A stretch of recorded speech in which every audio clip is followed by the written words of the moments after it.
आज शनिवार का दिन है, जिस दिन अपन इस दरिद्रता से मिलने के लिए पीपल के पेड़ के नीचे आए हैं। हिंदू धर्म में ये दिन पीपल के वृक्ष के लिए पूजनीय होगा। जो भी शनिवार के दिन पीपल के वृक्ष की पूजन करेगा, दूध चढ़ाएगा या मिष्ठान का भोग लगाएगा, लक्ष्मी और नारायण उसके घर में प्रवेश कर जाएगा। लक्ष्मी और नारायण उसके घर में प्रवेश करेगा। इसलिए नियम बनाया। कौन से दिन का? शनिवार। लक्ष्मी जी बोली, नारायण आपने तो एक दिन का वार लिख दिया। शंकर जी ने 7 वार बनाए हैं, रविवार, सोमवार, मंगल, बुध, गुरु, शुक्र और शनि। ये शिव जी ने बनाया। अब एक दिन आपने अपना बना लिया, बाकी के दिन अगर कोई इस पीपल के वृक्ष के नीचे आएगा और यहाँ तो दरिद्रता बैठी है, तो उसका क्या होगा? भगवान नारायण बोले, सुन दरिद्रता, तेरे से एक विनती है, अगर कोई भी मनुष्य इस पीपल के पेड़ के नीचे अगर 7 दिन में आता है और उसके हाथ में अगर कोई सामग्री होती है तो तू उसके घर में प्रवेश नहीं करेगी। नियम है पीपल के वृक्ष का, या तो पानी का लोटा लेकर जाओ, कुंकू का चोपड़ा लेकर जाओ, शक्कर लेकर जाओ, या पेड़ के नीचे चींटी को डालने के लिए आटा ले जाओ, पर खाली हाथ पीपल के वृक्ष के नीचे कभी मत जाओ, कभी नहीं जाओ। खाली हाथ जाओगे तो दरिद्रता तुम्हारे घर में प्रवेश करेगी। दरिद्रता उठकर खड़ी होकर बोली, नारायण तुमने अपनी मनमानी करी है, एक दिन मुझे भी मेरा चाहिए। भगवान ने कहा, बोल कौन सा दिन चाहिए? दरिद्रता कहती है, रविवार के दिन इस पीपल के वृक्ष के नीचे मैं दिन भर नृत्य करूं, इसमें रहूं, और जो यहाँ आए रविवार को मैं उसके घर में प्रवेश करूं। भगवान ने कहा, ठीक है। दरिद्रता, रविवार का दिन एक ऐसा दिन रहेगा जिस दिन तू इस पीपल के वृक्ष के नीचे नृत्य करेगी, और जो आएगा इस पीपल के वृक्ष के नीचे तो उसके साथ प्रवेश करेगी। मैंने तुझे वर दिया। इसलिए हमारे यहाँ केवल पीपल का वृक्ष अगर दीवार में भी लग जाता है ना, किसी की फैक्ट्री की दीवार में, किसी के घर की दीवार में पीपल का वृक्ष अगर लग जाता है, पीपल का पौधा लग जाता है, उसको कितना भी तोड़ लो वो वापस लग जाएगा। फिर तोड़ोगे फिर लग जाएगा।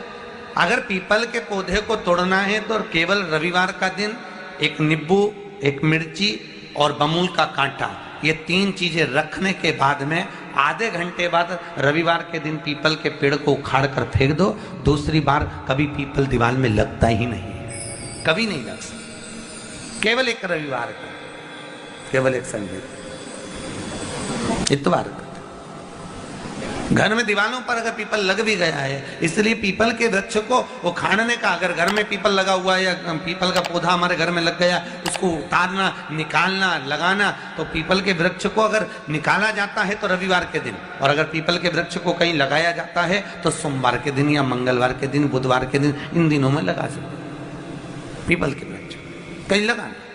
शनिवार का दिन एक ऐसा दिन होता है जिस दिन पीपल के वृक्ष को कहीं जाकर लगाया नहीं जाता, क्योंकि शनिवार के दिन पीपल के वृक्ष के नीचे लक्ष्मी रहती है। हम अपने हाथों से अगर पीपल का वृक्ष किसी दूसरी जगह पर शनिवार को रोपित करते हैं तो हमारे घर की लक्ष्मी अपने घर से छिन्न होकर चली जाती है। इसलिए शनिवार के दिन पीपल लगाया नहीं जाता, किसी के घर जाकर उसको वापस पलटा नहीं जाता। लग गया उसको डर। प्रभु मेरी धर्म पत्नी को कहाँ रखूं आप बताओ? वो तो जहाँ यज्ञ होता है, अनुष्ठान होता है, दान होता है, पुण्य होता है, सत्कर्म होता है, वहां जाने को तैयार नहीं। अब करूं क्या?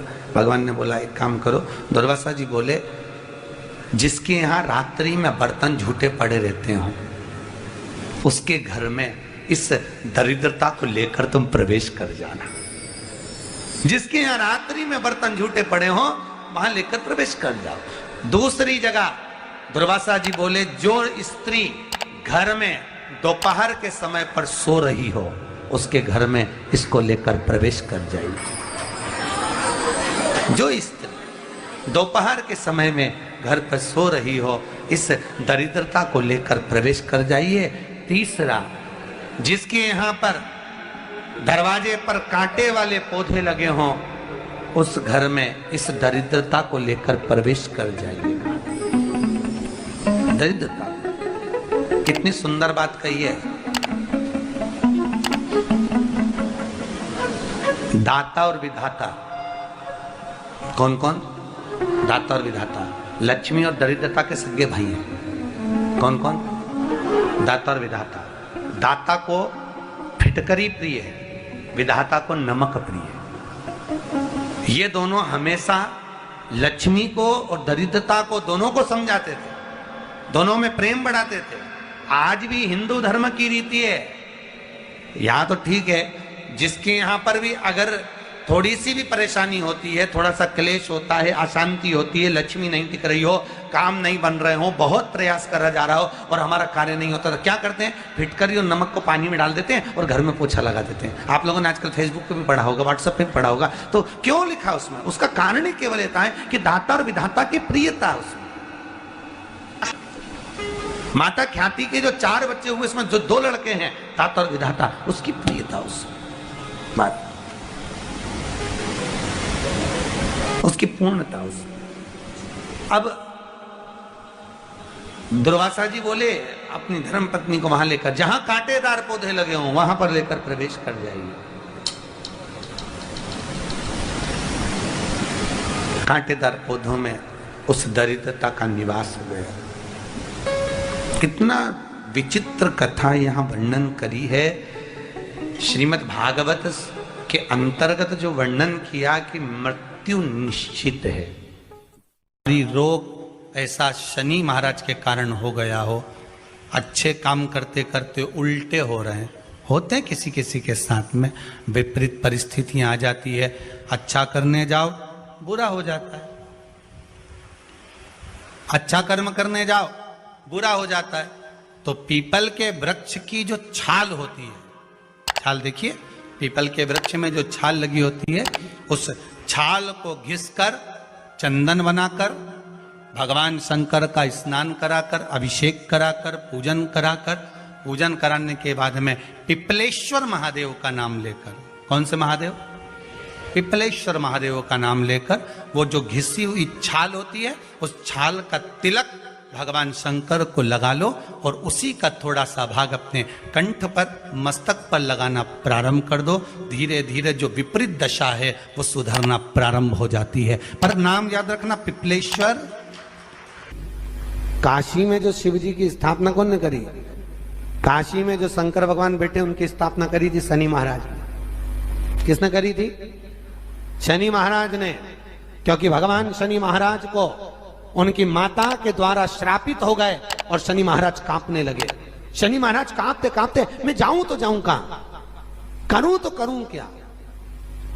महाराज, शनि महाराज दौड़े और दौड़कर भगवान भोलेनाथ के पास पहुंचे। हे शंकर, त्रिकालदर्शी, कैलाशी, अविनाशी, कृपा करिए बाबा भोलेनाथ, कृपा करो। क्योंकि दुनिया में 33 करोड़ देवी देवता हैं जिनको शनि लग सकता है, केवल एक, किसको छोड़कर? शिव को छोड़कर। राम जी को शनि लगा तो 14 वर्ष वनवास चले गए। कृष्ण को शनि लगा तो मथुरा छोड़कर द्वारका चले गए। शनि लगा। हनुमान जी को शनि लगा तो गुफा में बैठकर राम राम जपना पड़ा। शनि सबको लगता है, केवल शनि नहीं लगता तो एक मेरे महादेव को, मेरे भोले बाबा को नहीं लगता। शंकर के पास में शनि आ गए। शनि ने आकर कहा, भोलेनाथ कृपा करिए बाबा, मैं बड़ा कष्ट में हूं, मैं करूं क्या? बाबा भोलेनाथ ने कहा, जा गंगा जी के तट पर काशी में जाकर एक शिवलिंग की स्थापना कर, उसकी आराधना कर और तेरा शरीर ठीक हो जाएगा, कष्ट नहीं भोगेगा। शनि महाराज ने काशी में जाकर शिव जी की स्थापना करी। आज भी नियम है, जिसको शनि लग जाता है, एक काजल की डिब्बी ले लो और काजल की डिब्बी को 21 बार उतार कर उसको एकांत में जाकर, जंगल आदि में एकांत में किसी पेड़ के नीचे इतना सा खड्डा खोद कर उसमें काजल की डिब्बी को डाल दो और मिट्टी से पूर दो, उस व्यक्ति का शनि समाप्त हो जाता है। काशी विश्वनाथ का नाम लेकर काजल की डिब्बी को 21 बार उतार कर अगर काशी विश्वनाथ का नाम लेकर शनि वाले व्यक्ति को अगर पेड़ के नीचे दबा दे, शनि समाप्त, शनि उसको परेशान नहीं कर सकता। काशी कितनी मूलता, उस क्रम को देखिए। भगवान शंकर पर विश्वास रखकर एक एक पल, एक एक घड़ी, एक एक समय, एक एक नक्षत्र का शिव महापुराण में वर्णन है। यहां तक शास्त्र कहता है कि पीपल के वृक्ष की जब भगवान शिव रचना करे, पीपल के वृक्ष की जब रचना करी गई तो उस पीपल के वृक्ष में भी कौन सा समय किसका है, ये शिव महापुराण वर्णन करती है। सुबह 4 बजे से लेकर 7:30 बजे तक पीपल के वृक्ष में ब्रह्मा जी का वासा होता है। 7:30 बजे से लेकर 10:30 पौने 11 बजे तक पीपल के वृक्ष में भगवान विष्णु का वासा होता है। श्री शिवाय नमस्तुभ्यम। हर हर महादेव। आज शनिवार की पंचमी तिथि है। आज पंचमी तिथि का उपाय बताया है गुरुजी ने, तो सभी लोग ध्यान से सुने और वीडियो को लास्ट तक देखें ताकि कोई भी उपाय चूक ना जाए। ताकि आप लोग को सही ढंग से समझ में आए कि हमें आज करना क्या है। शनिवार के दिन लक्ष्मी प्राप्ति का अचूक उपाय है, आप सभी लोग करें। श्री शिवाय नमस्तुभ्यम। हर हर महादेव। वीडियो अच्छा लगे तो लाइक कर दीजिएगा, सब्सक्राइब कर लीजिए। ऐसे ही अच्छे अच्छे वीडियो देखने के लिए हमारे चैनल को सब्सक्राइब करके रख लीजिएगा। यहाँ मैं आपको रोज़ नए नए गुरुजी के उपाय दिखाऊंगी, जिससे आप अपने जीवन में बहुत सरल तरीके से भक्ति के तरीके से अपने जीवन में सुधार ला सकते हैं।